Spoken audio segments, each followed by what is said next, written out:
Hi, in this video I'm going to show you how to make rolling credits using Bcut.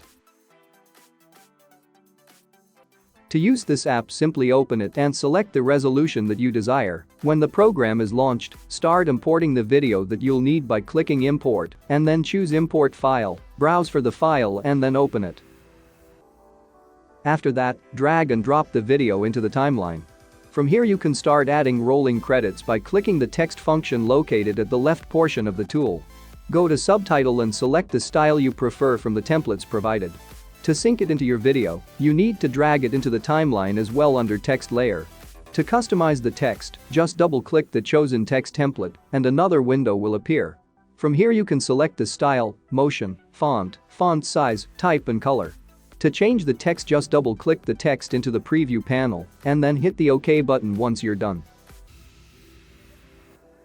Just remember that the longer the text file lasts, the slower it scrolls.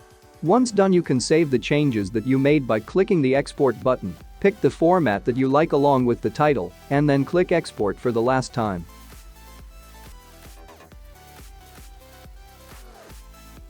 And that's how to make rolling credits easily using Bcut. Thank you for watching. See you on the next video.